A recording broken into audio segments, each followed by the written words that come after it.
वसमत येथील जवाहर नवोदय विद्यालयातील चाललेले कारनामे याविषयी प्रवाहाने अनेक बातम्या दाखवल्या होत्या. या अगोदर विद्यार्थ्यांनी स्वतःला कोंडून घेतले होते. संबंधित प्राचार्याची बदली थांबवावी यासाठी विविध बनाव देखील केले होते. सातत्याने यावर प्रवाहाने बातम्या प्रकाशित केल्या. त्यानंतर संबंधित प्राचार्याची बदली देखील झाली. विद्यार्थ्यांचं नुकसान होऊ नये यासाठी काही पालक प्रतिनिधींनी जवाहर नवोदय विद्यालयात झालेल्या कारनाम्याविषयी आवाज देखील उठवला होता. त्यातच काही चाटुगिरी करणारे हे संबंधित प्राचार्याची पाठराखण करीत होते. या अगोदर याच जवाहर नवोदय विद्यालयात एक्सपायर झालेले बिस्किटे विद्यार्थ्यांना दिल्याचा आरोप देखील काही पालकांनी केला होता. विद्यार्थ्यांना पाहिजे तशा सुखसुविधांमध्ये मिळत नसल्याच्या तक्रारी देखील काही पालकांनी केल्यानंतर त्यावर प्रवाहाने सातत्याने बातम्या दाखवत आवाज उठवला होता. त्यानंतर आज जिल्हाधिकारी राहुल गुप्ता यांनी आज वसमत येथील जवाहर नवोदय विद्यालयास भेट देऊन विद्यालयातील विविध सुविधांची प्रत्यक्ष पाहणी केली.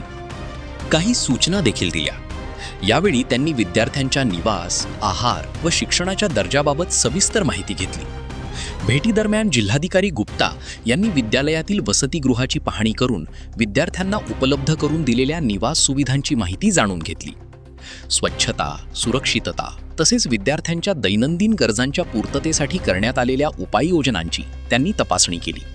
तसेच विद्यार्थ्यांना स्वच्छ, सुरक्षित आणि गुणवत्तापूर्ण वातावरण मिळणे आवश्यक असल्याचे त्यांनी यावेळी नमूद केले.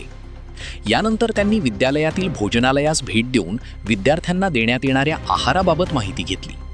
भोजनाची गुणवत्ता, पौष्टिकता, स्वच्छता आणि वेळापत्रकानुसार भोजन पुरवठा याबाबत संबंधितांकडून माहिती जाणून घेतली. स्वयंपाकगृहाची पाहणी करताना अन्नधान्य साठवण, स्वच्छता व्यवस्था तसेच स्वयंपाक प्रक्रियेबाबतही त्यांनी माहिती घेतली. जिल्हाधिकारी गुप्ता यांनी विद्यार्थ्यांशी थेट संवाद साधत त्यांच्या शैक्षणिक प्रगती, दैनंदिन अभ्यासक्रम, स्पर्धा परीक्षा तयारी तसेच विद्यालयातील सुविधांबाबत अभिप्राय जाणून घेतला. विद्यार्थ्यांनीही उत्स्फूर्तपणे प्रतिसाद देत विद्यालयातील उपक्रमांची माहिती दिली. विद्यार्थ्यांच्या आत्मविश्वासपूर्ण संवादामुळे त्यांनी समाधान व्यक्त केले. विद्यालयातील विद्यार्थ्यांचा शैक्षणिक निकाल, विविध स्पर्धांमधील सहभाग तसेच अकॅडमिक परफॉर्मन्सचा आढावा घेत जिल्हाधिकारी गुप्ता यांनी विद्यालयाच्या एकूण कामकाजाचे कौतुक केले.